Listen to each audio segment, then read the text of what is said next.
Hello दोस्तों, हमारे channel में आप सभी का हार्दिक हार्दिक स्वागत है दोस्तों। प्रमोशन का जब जब भी नाम लेते हैं दोस्तों, तो सिर्फ किसी कोई खास एक स्टेट का बात नहीं, पूरे भारत में जितने भी राज्य हैं या जितने भी स्टेट हैं, सब में कमोवेश एक ही स्थिति है। कहने का मतलब कि विशेषकर क्या, टीचर में सभी वर्ग में, चाहे प्राइमरी हो, पीआरटी हो, टीजीटी हो, पीजीटी हो, चाहे प्रोफेसर, असिस्टेंट प्रोफेसर, सब के साथ यही हाल होता है। समय पर किसी का प्रमोशन नहीं होता है, ये तो क्लियर है।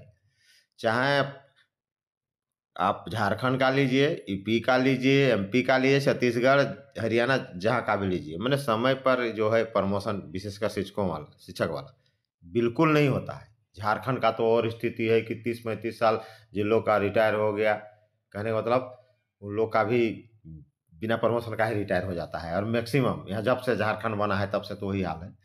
और अन्य स्टेट यूपी का भी वही हाल है, राजस्थान, हरियाणा, सब का वही हाल है। तो दोस्तों, ये जो एक बहुत बड़ा बिग अपडेट उभर कर आया है, ये तो है आखिर यूपी के प्राइमरी शिक्षकों के प्रमोशन से संबंधित है, लेकिन ये पूरा देश के लिए इसका असर होगा। और इस जजमेंट का असर पूरे भारत में, भारत के जितने राज्य हैं सभी पर होगा, क्योंकि सुप्रीम कोर्ट का डिसीजन होगा, तो इसलिए तो असर होना ही है। तो दोस्तों, इसमें ये है कि प्राइमरी शिक्षकों का जो है प्रमोशन का मामला 2001 से जो नियुक्ति हुआ है, लटका हुआ है। सेम यहाँ भी वैसे ही, झारखंड में भी 94, 88, 90, 3, इस तरह का बहाली सबका प्रमोशन के साथ सीनियर जूनियर का भी यहाँ झंझट बढ़ता गया है झारखंड में। हम लोग अभी यूपी के बारे जानेंगे, और इसका जो है असर है पूरे देश में होगा। इसीलिए आप नए हैं तो चैनल को लाइक शेयर करें, आपको पसंद आए तो ज़रूर लाइक करें, और नहीं पसंद आए तो आप डिसलाइक भी करें। और टोटल हम लोग अपडेट देखते हैं क्या है। इसका असर जो है पूरे देश में होगा, इसीलिए ये वीडियो बनाने का यही उद्देश्य है। इसमें मामला आया है कि नियुक्ति के बाद प्रमोशन जो होता है, पदोन्नति, तो एक पेंच फंसा है टीईटी को लेकर। प्रत्येक स्टेट का अपना टीचर एलिजिबिलिटी टेस्ट, शिक्षक पात्रता परीक्षा होता है।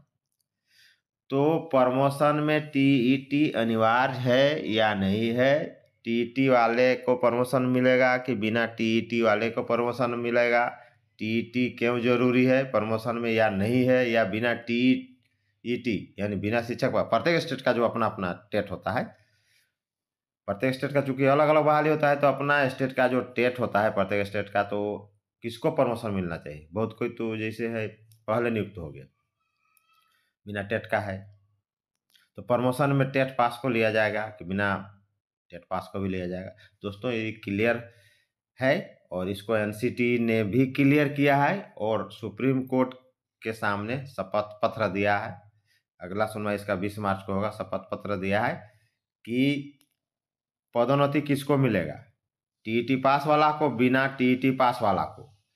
इसके पक्ष में अपना जो है मंतव्य स्पष्ट कर दिया है एनसीटी, एनसीटी शपथ पत्र में स्पष्ट कर दिया है कि किसको प्रमोशन मिलेगा, किसको नहीं प्रमोशन मिलेगा। और उसी के अनुसार सुप्रीम कोर्ट भी अपना जजमेंट देगा, जिसका असर पूरे देश में होगा, पूरे राज्यों में होगा, देश के सभी राज्यों में। तो इसलिए अगर नए हैं तो चैनल को लाइक शेयर करें, और वीडियो देखते रहें नए नए अपडेट के लिए। तो चलिए आइए हम लोग देखते हैं। प्रमोशन ऑफ प्राइमरी टीचर्स, परिषदीय स्कूलों के शिक्षकों की पदोन्नति में टीईटी के अनिवार्यता का विवाद सुप्रीम कोर्ट से हल होगा। इस मामले में दायर याचिकाओं पर सर्वोच्च न्यायालय में लगातार सुनवाई हो रही है। अगली सुनवाई 20 मार्च को होनी है। उम्मीद है कि शीर्ष कोर्ट से फैसला होने के बाद उत्तर प्रदेश के परिषदीय शिक्षकों की 7 साल बाद पदोन्नति हो सकेगी। विवाद के कारण वर्तमान में प्राथमिक और उच्च प्राथमिक विद्यालय में 62,229 शिक्षकों की पदोन्नति नहीं हो सकी है। 27 फरवरी को सुनवाई के दौरान सुप्रीम कोर्ट ने राष्ट्रीय अध्यापक शिक्षा परिषद एनसीटीई को 4 मार्च तक हलफनामा दाखिल करने के आदेश दिए थे। शीर्ष अदालत ने शिक्षकों को 3 वर्गों में विभाजित करते हुए पूछा था कि 3 सितंबर 2001 के पूर्व नियुक्त, विनियमय 2001 से नियुक्त शिक्षक और 23 अगस्त 2010 से 29 जुलाई 2011 तक नियुक्त शिक्षक पर एनसीटी की क्या राय है। 6 मार्च को सुनवाई में एनसीटी ने अपना पक्ष रखा है। अब इस मामले की सुनवाई 20 मार्च को होनी है। इस चर्चित मामले में सर्वोच्च न्यायालय के फैसले का असर पूरे देश में होगा। इसलिए मैंने शुरू में ही वीडियो में कहा था कि इसका असर पूरे देश में होगा कि टेट क्यों जरूरी है प्रमोशन वाला के लिए और क्यों नहीं जरूरी है बिना प्रमोशन वाला के लिए। पदोन्नति के लिए अनिवार्य है टेट। अगर प्रमोशन लेना है तो टेट करना ही होगा, बिना टेट का नहीं बनेगा टेट। टेट कीजिए तभी बनेगा सेठ। देखिए, एनसीटी ने सर्वोच्च न्यायालय में दाखिल शपथ पत्र नियुक्ति और पदोन्नति को लेकर स्थिति स्पष्ट की है। एनसीटी के अनुसार 3 सितंबर 2000, देखिए एनसीटी जो शपथ पत्र दिया है, एक के पूर्व नियुक्त शिक्षक 3 सितंबर 2001 को एनसीटी के शिक्षकों की योग्यता से संबंधित विनिमय आने के बाद 3 सितंबर 2001 से 23 सितंबर 2010 के बीच नियुक्त शिक्षक और 23 अगस्त 2010 को एनसीटी की अधिसूचना जारी होने के बाद 29 जुलाई 2011 तक एनसीटी के विनिमय 2001 से नियुक्त शिक्षक को सेवा में बने रहने के लिए टेट की परीक्षा में राहत दी गई है। देखिए, सेवा में रहने के लिए आपको राहत है, इसको ध्यान से सुनिएगा। सिर्फ सेवा में रहने के लिए टेट की परीक्षा से राहत दी गई है।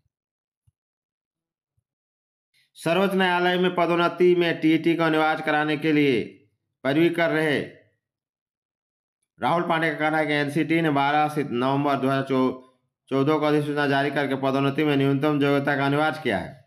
देखिए, न्यूनतम योग्यता को अनिवार्य किया है। शपथ पत्र में एनसीटी ने साफ किया है कि आरटी एक्ट के तहत एनसीटी की अधिसूचना 31 मार्च 10 के अनुसार पदोन्नति व नियुक्ति में 29 जुलाई 2000 पूर्व नियुक्त शिक्षकों को टीईटी पास करना होगा। कहने का मतलब सीधा सीधी समझ लीजिए कि प्रमोशन के लिए आपको जो है टेट पास करना ही होगा। आपका जैसे प्रमोशन कब होता है, जैसे प्राइमरी शिक्षक से जो पदोन्नति होता है, स्केल में ग्रेड होता है, तो क्वालिफिकेशन जो बढ़ाते हैं या ज़्यादा रहता है। बाद में भी बहुत लोग अनुशंसा लेके बढ़ाते हैं, परमिशन लेके, और बहुत को शुरू से ही रहता है। मान लीजिए प्राइमरी टीचर के लिए +2 है, अब पीजी कोई किया हुआ है, एमए किया हुआ है, तो वो तो डीडीओ तक जाएगा, यानी डीडीओ ड्राइंग डिस्पर्सिंग ऑफिसर तक बनेंगे, हेडमास्टर बनेंगे, तो उसके लिए तो पीजी होना चाहिए। तो कह रहे हो अगर पीजी है और टेट पास नहीं है, सब क्वालिफिकेशन है, ट्रेंड भी है, टेट पास नहीं है, तो वो डीडीओ नहीं बनेगा। दोस्तों, ये है बिग अपडेट। नए हैं तो चैनल को लाइक शेयर करें। जय हिंद, जोहार, झारखंड।